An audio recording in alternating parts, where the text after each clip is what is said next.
first of all, my name's Clyde Dunphy. I've met most of you. I may not remember all your names, but I remember the faces, and I'd just like to welcome you to our first donor reception, and it's to celebrate 25 years of the Charitable Trust.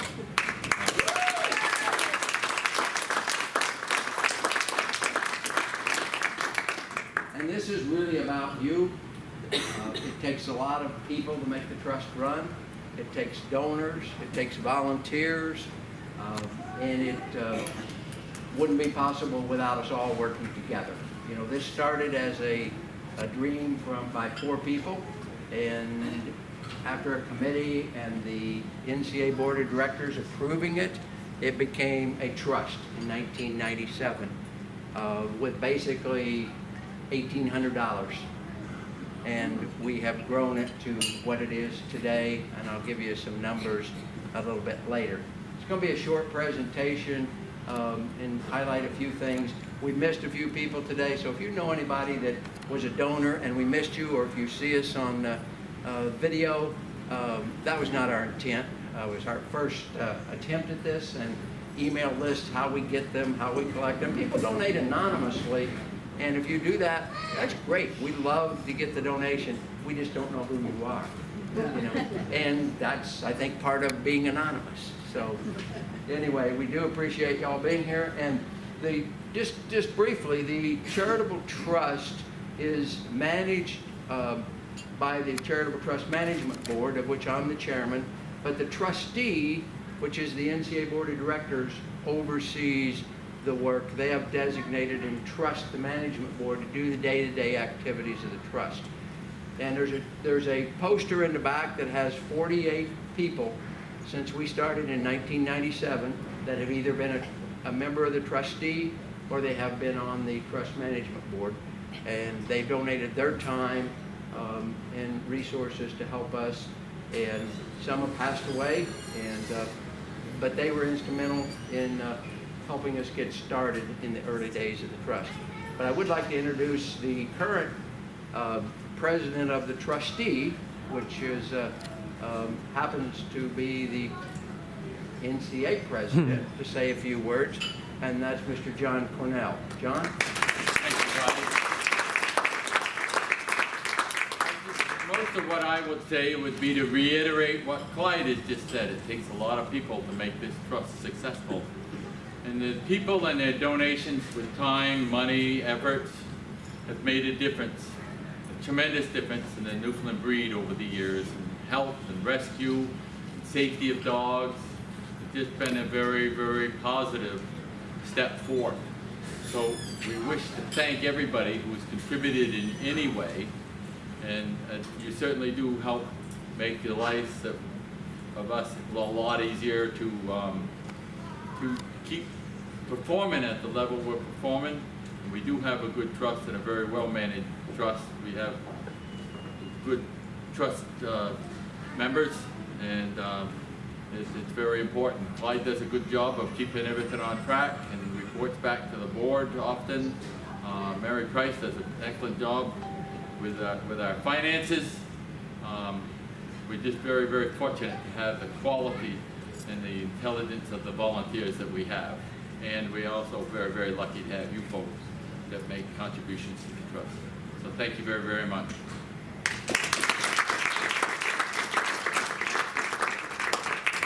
There does seem to be one small problem with the trust management board that we have, and we've tried to figure out how, but it seems like once you get on that board and you get involved in it, you can't get off.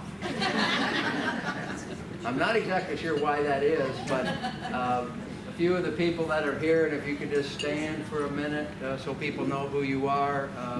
Mary L. Price, Mary Lou Cuddy, Mary Jane Stockman, Lori Littleford, Denise Hakayama, and John Cornell, of course, myself.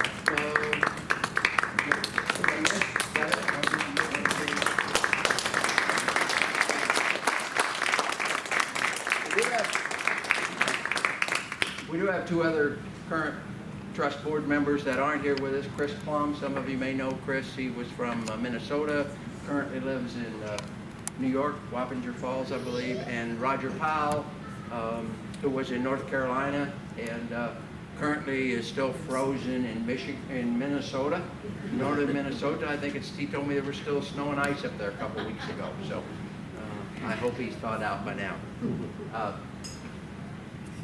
Just a couple of highlights. We have the amount of money that we get from you as donors and from bequests from members. We have donors that haven't been in the club or haven't had a Newfoundland in, what, 20 years, Mary? Some people, some trusts that we've got money from, they left money to the Charitable Trust, and then they passed away, and we got 10%. In some cases, that was $100,000+. Yeah. So we currently have a balance of $650,000, depending on the market, because we do have most of the money invested prudently. And the food tonight, and the room, and the welcome reception Tuesday evening, you can thank the stock market and our investments for that. No donor money is used for that, the food, those types of things. And our investments pay for that, and was the goal when we set up the endowment fund, was to be able to have this be in perpetuity, where it just goes on forever, so that it doesn't, if something happens, we don't get money in. So if you think of us in your estate planning, that would be great, because the work that we've done, we've spent probably over $600,000 in rescue, and probably more. We don't have a total for the 25 years. The money comes in, it goes out, dogs keep coming in. We help individual dogs, we help regional clubs through grants, and so that's an ongoing thing with National Rescue. Mariel Price is in charge of that, and we have some other really good volunteers, and we'll highlight a couple in just a minute. But the summary for the health challenge is probably $750,000 plus has been invested in health research. And you might wonder, well, why do we still have health problems?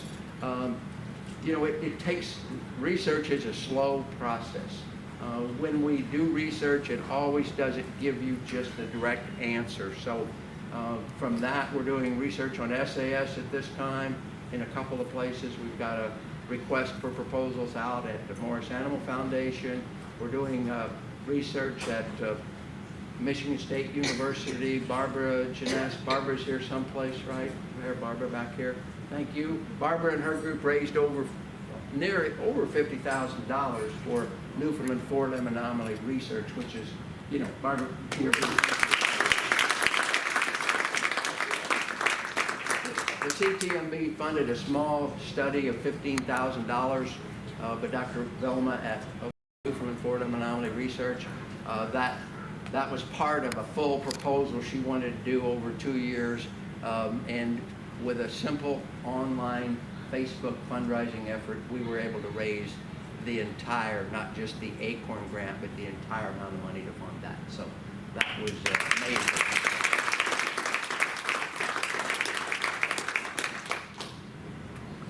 So I'm going to ask Wendy Reed is a newer member to our Newfoundland Club and the Rescue Network, and she has been a wonderful volunteer. There are many wonderful volunteers, but she's here with a lady, and I'm going to have Joy Warren come up with Captain, and Captain is featured in our annual report. And we have many stories like this. We're not able to tell them all, but we tell the ones that we can. And, hi, buddy. And thank you for coming and being here this evening. Thank you. And Wendy, would you just like to say a few words about your involvement in rescue? So Clyde put me on the spot. So I came in this a year ago. Worked with SCNR for 2 years, and then they want to go back to their regular territory. I actually contacted Mary Price. I'm like, what's going to happen to Ohio and Michigan? Like, I couldn't just walk away. I call Mary Price the godmother, not her minion. It's been an him was the fourth dog we pulled. Today I picked him up. I called Sugar Creek Vet, and I'm like, I need a medical boarding. It was 80 miles away from him. It's COVID. No vets having new people come in, and they're like, bring him in straight in. I walked in, and I'm like, I think you need to get a gurney. I don't think he can walk in. So they went back. I went back to the car. I opened the door, and he jumped out. I'm like, okay, let's try to walk in. We're just going forward with this. We met at their sliding door, and they just dropped. They're like, go back. Go straight through the doors. We go back, and everybody just went, it was busy, vet clinics. We all know they're talking busy. They just went silent when they saw him. And there's 3 vets on his case. As soon as he came in, they started running that IV in him. He was dehydrated. And he was just pulled from a vet clinic literally a couple hours beforehand. We went there. I didn't know they made a gallon IV solution at that time. You learn things. And they hooked him up. Then they started doing a GI too. And there's 3 vets that was working on him. You know, they got this big needle out, and I'm like, what's going on? They're like, we're pumping him in vitamin B12. That clinic we still use to this day. And the main doctor that was on his case, I would text him every morning, 7:30. How's everything going? And he's like, everything's going good. I go, do we need to make the hard decision? Is he still going? He's like, he's still improving. Little did I know, 6 months earlier, the vet was talking about doing suicide. And I tell him to this day, if it wasn't for you, he wouldn't be here. 21 days he spent there. 21 days I kept on texting them. And their staff, still to this day when we walk in, how's captain? How's the captain? But like when they figured, when I told them he was getting adopted, they go, is this person good? What do you know about this person? I'm like, we've done all this, and they're like, are they going to keep in touch? I actually called Joy up. I'm like, listen, he's special to everybody. And we went with it, you know. After him, there's more that come in. Every dog has a story. Every dog has a journey. And it's people like you that keeps us going. We can keep on going to the mills. We can keep on helping the owner surrenders. We can tell these stories. Like I tell everybody, you know, it doesn't matter. My first dog was from backyard breeders. What you do afterwards, educate, learn, tell their stories, so somebody don't have to make the same mistakes. I thank all of you for being here. Of course, on Terry I thank Joy for being here. You know, Tim has been my right hand guy. Teresa has done our paperwork. Marty's not here. She's in Canada, but the first year, oh my God, it was scary. And then Mary Grace, I'm surprised she answers the phone sometimes. Like she answered one day on ring 1, I'm like, you do it 3 or 4 times so I can get my story real good so I can tell you what's going on. But again, thank you for coming here. We appreciate it. I can't wait to see what the next year brings and the year after. Thank you, Wendy and Joy. Thank you. Thanks for coming in.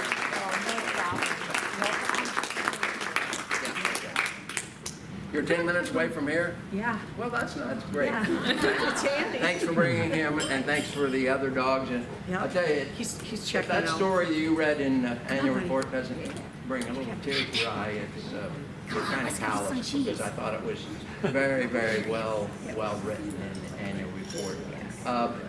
And we were told we couldn't have dogs up here, but that didn't get through to the staff because they brought out dog bowls on trays. So,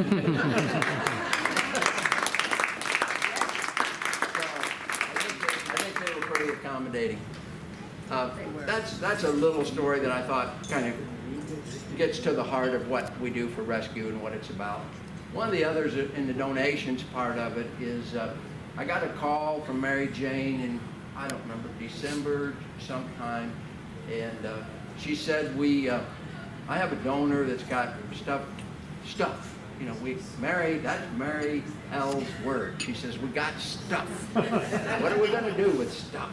You know, and I said, well, we try to sell it, but, you know, we only have a couple days at the National. When you have 2 years, you don't have a National. There's a lot of stuff you can't do anything with. So she said, she's in Indianapolis, and I said, well, that's not far from me. I'm going to go to Indianapolis. I've got a car buddy over there. I'm in cars, and I said, I can pick it up. So anyway, I called Linda. And she said, yeah, I've got this stuff. They're in totes. I've got pictures. I got all kinds of things. So anyway, I went over in early this winter, and Linda Spalding, where are you sitting, Linda? I'm sorry. Linda Spalding here, and her son Randy is here. And I got 7 or 9 totes, I think 9 totes, and a big container of pictures, you know. And so I took them home, and we went through them, and my wife inventoried them, and they came to the auctions on Wednesday and Thursday, and I'm anticipating, I don't have an exact number, but I think we raised over $2,000 from that donation. And that was in memory of Linda's husband and Randy's dad, David. He was involved in Newfoundlands for a number of years. I'm not sure how long. How long? How long? 30 years. Had a Best in showed Newfoundland and showed, you know, I know some, you know, Denise knew him. I did not, probably showed at the same time, but I didn't know him, you know. And he had a love for cars like me, so we would have probably made a good connection, but it was never made. So thank you for that donation, and the others. I also want to introduce Lori Littleford for just a minute. She's the vice chairman of the Charitable Trust Research Advisory Committee Chairman, which basically looks over proposals, and I'll let her explain that. But Lori's from the San Jose, California area. And Lori, would you like to say a few words? Sure. I do serve as the vice chairman of the Trust Management Board, which means I'm supposed to take over when Clyde doesn't do it. So he's going to live forever. He's going to live forever and do it forever. So, there's no way I can fill those cowboy boots. No way. Mid-sentence.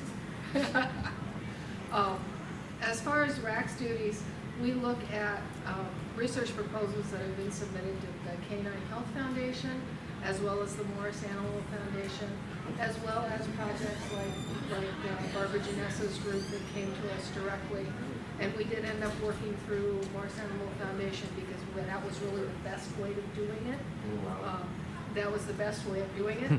But we try to take the monies that are donated, and I'm also sort of in charge of making sure that when somebody offers a 2-for-1 or a 3-for-1 or a double your money, that we make that deadline in terms of the timing of our donations, so that we really try to put the money to work as readily and as effectively as we possibly can. So we do look at those research proposals. The job has changed a little bit over the years because it used to be these organizations didn't have a lot of technical expertise. We've had several committee members that have been on the committee since it began. Sherry Brown just recently has resigned from the committee, but she said 25 years is enough. So you can actually, there's some turnover there, but we do have an opening on the committee. So if you have a research background, if you have a veterinary background, medical background, we do sort of the pre-screen for the trust board, because sometimes there's 3 or 4 proposals and sometimes there's 30 proposals.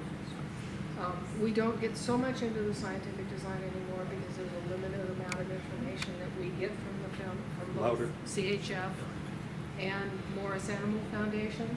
Morris is better. They share more information with us. And we also look at the donor-inspired Donor-inspired, is that the right terminology? Donor-inspired studies. Those are cases where we work with Morris Animal Foundation to say, what do we want to work on? And we've done one with SAS and with, Newfoundland four-limb anomaly. And the four-limb anomaly, okay? So that way we can say, hey, researchers, this is what we're interested in, and we can help you fund it too. So hopefully we can get some good researchers interested in this project. So if you do have a background and you're interested, it's about two or three mail meetings a year, or a Zoom meeting, or a telephone call. There's not a huge amount of work involved, but I think it's one of those things that's very highly leveraged, because it's very important that we get things that are appropriate for Newfoundlands and that'll really help benefit everybody. Thank you, Lloyd. Just a couple of things in closing. We have some posters here. This is Morris Animal Foundation, $380,000 invested. Some of the studies, areas, osteosarcoma, eye diseases. I won't read them all here. This one back here is the AKC Canine Health Foundation. We were a founding partner with them when we started our trust before they started their trust. So we were in existence, I believe, 2 years before they were, but we've been funding them since 1999. So that's good. The poster over here of Captain was put together by Mary Lou and Mary Lou Zimmerman, her husband Dan. Wave to us back here if they don't know you. They are instrumental in doing our technical resources. Mary Lou does the Newf Research and Rescue, Newf Care Research and Rescue. That's our e-magazine. And Joey, I want you and Captain to have that poster and take that home with you tonight when you leave, okay? Please.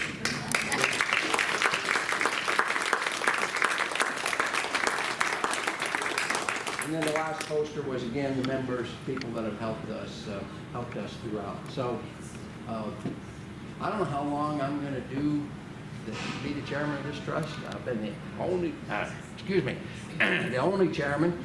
You don't want to outlive your usefulness, but which He was just re-elected for 2 more years. Who's going to do it for that? So I hope somebody will tell me when I'm not doing a good job, and maybe I won't get elected for 2 more years, but I still enjoy doing it. I enjoy the people. I enjoy helping the dogs. I'm retired from the veterinary community, but I do some state veterinary work and help with lobbying and help with research, and it gives me a connection to Morris Animal Foundation and Canine Health Foundation. So we'll keep going thanks to you people. We can be around here and just visit for a little while longer, but unless anybody has any questions or comments or missed anybody wanted to say anything, if you do, raise your hand. I just wanted to recognize Mark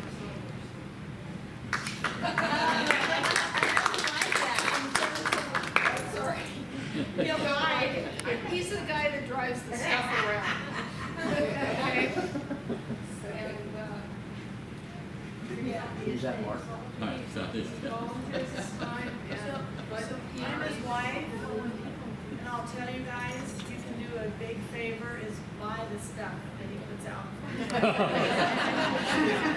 We have a 2-story doghouse, and his office is like, it's really cool, because when you walk in, it's shelves full of stuff. Because Mark went across and picked up everything in all the storage units, so that we could get it in one place. And it's in our house, so you guys can have anything you want, just talk to him.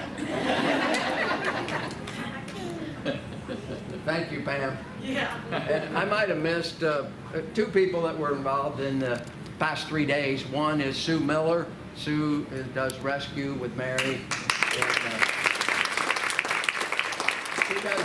she does the online dry goods and the silent auction today. And then Mary Jane Spackman organized the silent auction for Wednesday and Thursday for benefit the Newfoundland Health Challenge. So thank you, Mary Jane. And with that, I thank you all for coming tonight. I'm sorry. You spent 2 days during the health challenge. Thank you.